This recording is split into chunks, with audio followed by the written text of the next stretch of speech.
और इसी कड़ी के बीच मेरे गांव के जो सम्मानित मेरे गणमान्य जो है उनको मैं नतमस्तक करता हूँ। उनमें सूरज भान जी, रमेश जी, तेज सिंह जी, रमेश मलिक जी, कृष्ण पहलवान जी, करण सिंह पहलवान जी, बलवान सिंह जी, रणवीर नायक जी, जय किशन जी, बलवीर सिंह रोहिला जी, बनारसी दास शर्मा जी, पूर्व प्रधान जिलाध्यक्ष मोहाना ने ये तीन, पंडित राम निवास पटवारी सेवा,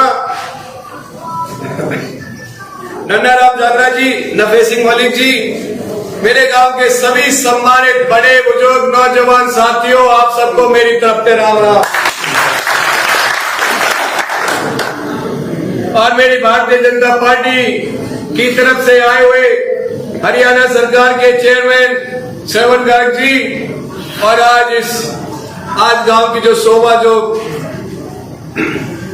अपने मंडल के जो अध्यक्ष है मेरे बड़े भाई कृष्ण जी, साथ ही में मेरे पिता तुल्य धर्मेंद्र पढ़ाना जी, मुकेश गुआना जी, अब दादा ने तभी आशीर्वाद दे दिया डॉक्टर शशिकांत जी, साथ ही में मेरे मीनू भाई जी, विजेंद्र जादूगर जी, ऋषि बोली जी, सतीश वासी, रतन सिंह जी, सम्मानित मंच, भाजपा परिवार, आप सबको भी मैं हाथ जोड़ के नमन करता हूँ, वंदन करता हूँ। प्रधान जी जो पक्ष बैठे हुए हैं, अच्छा मैं आपने बता देना चाहता हूँ कि सबसे पहले तो मैं भारतीय जनता पार्टी के शीर्ष नेतृत्व कर रहे माननीय प्रधानमंत्री श्री नरेंद्र मोदी जी, केंद्रीय नेतृत्व में भारतीय जनता पार्टी का जो भागदौड़ संभाल रहे सभी नेतृत्व का मैं धन्यवाद और आभार व्यक्त करता हूँ। साथ ही साथ नायब सैनी जी और प्रदेश के पदाधिकारी, कुछ जैसे छोटे से कार्यकर्ता को जो कुल 35 साल का, ज्यादा कोई बड़ा भी कोई नहीं है, और जब जिसने कोई इलेक्शन नहीं लड़ा, ठीक है, जिसने कोई इलेक्शन नहीं लड़ा, 35 साल का एक आंख बंद करके जो विश्वास जो मेरे पे जताए और चुनाना की जो सर जमीन में मेरे को या जो आपकी सेवा करने की जो जिम्मेदारी दी, मैं उनको बहुत बहुत नमन करता हूँ। बहुत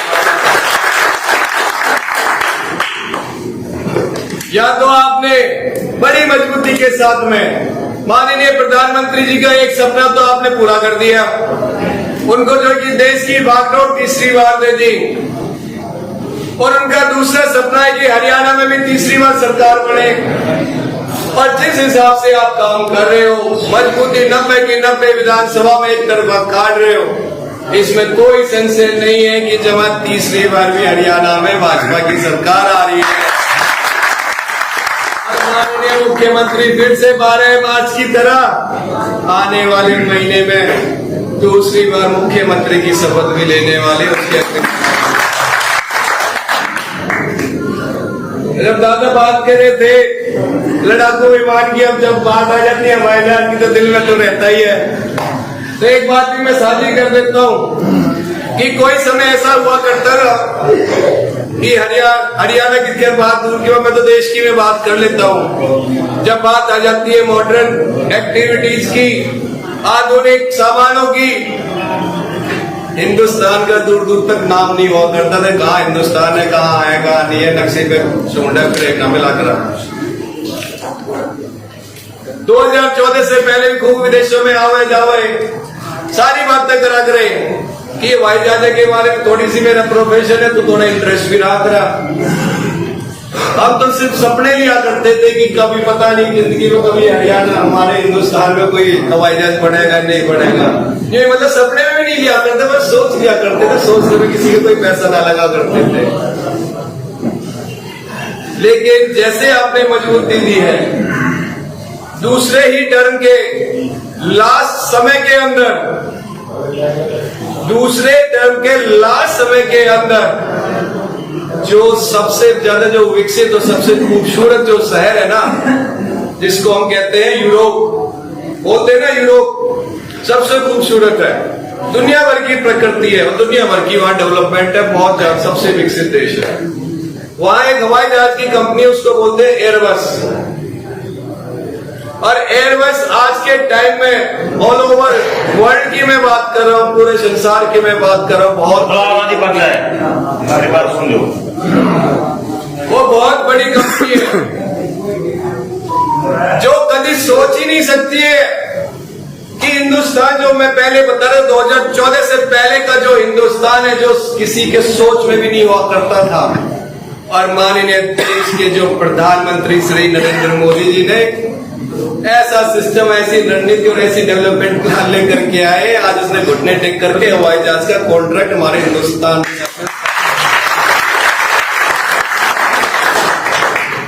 अभी एक एयरबस की कंपनी और दूसरी जो हमारे हिंदुस्तान की HAL, दोनों मिलकर के हवाई जहाज का निर्माण भी कर रहे हैं। अब इतनी बड़ी उपलब्धि मैंने आपके बीच में, एक तो माननीय प्रधानमंत्री के नेतृत्व की मैंने बात कही है, अब बात कर लेते अपने हरियाणा की, करनी चाहिए ना, क्योंकि आप हरियाणा से संबंध रखे और हरियाणा में तोड़ पिटा करके चल रहा है इलेक्शन। यूं तो रुझान बड़ा मोटा तो सुट्टा फैल गया कि हरियाणा के अंदर जो है भाजपा की सरकार आ रही है। अब 14 से पहले का माहौल बहुत अच्छी तरीके से हम सारे ने मिल करके देखा है, मैं भी भुगत हो गई, मैं सच्ची बात बताऊं। उसमें थोड़ा सा जिस लेवल की मैंने ट्रेनिंग करी है उसमें खर्चा ज्यादा लाइव चल रहा है। मैं तो यूं कहे कि बिट्टू पैसे की बात कर रहा है, मैं तो फिर रोक लग जाती है, इसलिए मैं पैसे की बात कर नहीं रहा। मेरे को खुद को भी घुटने घिस गए थे मेरे 3-4 साल मेहनत करते हुए नौकरियां के चक्कर में, और किस किस के दरवाजे नहीं गया, नाम तो मैं लेता कोई नहीं। उस समय 2014 से पहले उनका जो सीट्स जिसको कहते हैं, सबसे बड़ा दफ्तर और सबसे बड़े लोग, उनके दरवाजे तक पहुंचा था, लेकिन वो काम जमा बिल्कुल नहीं हुआ। लेकिन जैसे ही 2014 के बाद में भारतीय जनता पार्टी की सरकार आई ना, और पहली बार जो मोदी जी ने सिस्टम को घुमाया और हरियाणा के अंदर जितने भी बेरोजगार थे, मैं बात कर रहा हूं हवाई जहाज की, पहले तो फिर बात ना करूंगा। दूसरी बात कि उस समय 9,500 ऑन रिकॉर्ड अनएम्प्लॉयमेंट पायलट थी। और जैसे ही सिस्टम घूमा 2014 के बाद में, और आज सिस्टम ऐसा कर दिया है कि खत्म ट्रेनिंग करो, आज नौकरी एडवांस में पालो, ऐसे अब और नीचे आ जाते हैं नौकरियों के चक्कर में। अब जो सिस्टम ये था ही पर्ची और खर्ची वाला, जब कोई भी सरकारी नौकरी आया करे, सबसे पहले तो जो है कि अपने जेब देखा करे कि भाई जेब मेरी भारी है या नहीं है। नहीं है तो सबसे पहले रिश्तेदारों में घुस जाया करते, भाई नौकरी आ गई, इतने रुपए का इंतजाम कर रहा है या नौकरी का इतना वैल्यू है, यही हुआ करता था ना। और फिर ये ढूंढा करे कि भाई बड़े वाले दफ्तर में जो बाबूजी बैठे हैं उसकी पकड़ किसके साथ में है, क्योंकि उस समय परिवारवाद, क्षेत्रवाद का बड़ा बोलबाला था। अरे वो भी हर किसी के ना पकड़ा करे, वे सारे के सारे। और सबसे बड़ी बात है कि बंद दरवाजे के अंदर और जो मान सम्मान की जो पगड़ी रहा करी, उल्टी होकर के, उल्टी रख करके एक नौकरी, सरकारी नौकरी की भीख मांगा करे। और मेरे भाइयों, आपको मैं बता देता हूं, जैसे सरकार पे आपने विश्वास रखा 2014 के बाद में, वो सारा का सारा सिस्टम जो न्यू था वो न्यू पलट दिया। और 14 के बाद में मैंने न्यू बता दे कौन सा मेरा काका था, किसी के दरवाजे जा करके मान सम्मान की पगड़ी उल्टी रख करके सरकारी नौकरी की भीख मांगी है। बता दो मैंने, कोई है कोई ऐसा? कोई है ऐसा जिसने जाकर के किसी भी नेता से पकड़ा हो, किसी भी चाहे पैसे मांगा, कुछ भी मांगा हो? नहीं था ना, क्योंकि मेरे भाई जो काबिल थे सरकारी नौकरी के असली हकदार बने हैं, चाहे वो IAS हो, IPS हो, XTS हो, चाहे वो किसी भी लेवल की सरकारी नौकरी क्यों ना सही। और जो बोल वाला था पर्ची और खर्ची का, बिन पर्ची बिन खर्ची के उसमें रुझान में, वो आपने एक नारा दे दिया है तब ने। जो दूसरी बार आप तो नायब सैनी जी को एक बार मुख्यमंत्री और बनाओ, और वह जो है कि बिन पर्ची बिन खर्ची का जो नारा है उसने और मजबूत कर देगा, 2 लाख नौकरी और निकाल। बात का मेरा नहीं है तो जाकर के संकल्प पत्र जो कल लॉन्च हुआ जाके पढ़ भी लेना। और जो 2 की 2 लाख अब मेरे को बात फिर ये कहेंगे कि भाई तब तक लाख बात करो।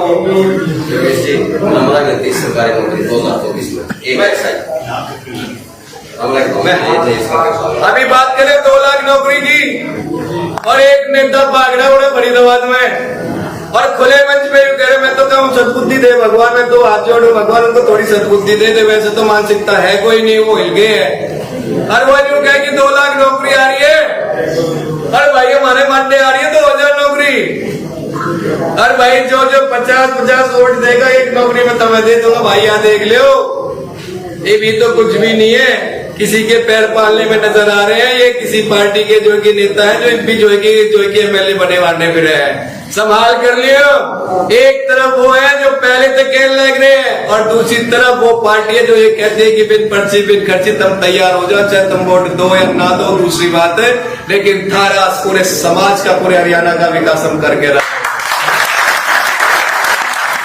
मेरी माता बहनों के लिए उन्हें वो 2000 अभी मोदी जी के पैर खींचने के लिए उन्होंने जो है गारंटी दी थी, थारे 8,500 रुपए की जो है कि तुम्हें स्कीम दे देंगे। अरे भल में जो पहले किसी को दान तो देख करके देखो, तुम जो है कि सरकार का जो है कि भंडारा क्यों खोलो। अगर मैं बात करूं अर्थव्यवस्था की, अगर न्यू जो है कि झूठ बोले है तो बाकी के जो सिस्टम जो चला उन्हें क्यों ठप्पा मारा होर्स पे। उन्होंने कहा गारंटी कार्ड बांटा 8,500 रुपए हर महीने का और किसी को मिला है, किसी माता बहनों को मिला है। गारंटी कार्ड ले लेकर के किसी के दफ्तर पहुंच गए थे, वहां जाके वापस और बता दिए, डंडे और पाटे मारे थे उन्हें। ये भी बात कर लेते हैं आगे के समय को लेकर के। यह मोदी और नायब सैनी की गारंटी है जो कल संकल्प पत्र में 2100 रुपए मेरी माता बहनों के लिए हर महीने के लिए जो निकाला है, और वो होकर के रहेगा 101%।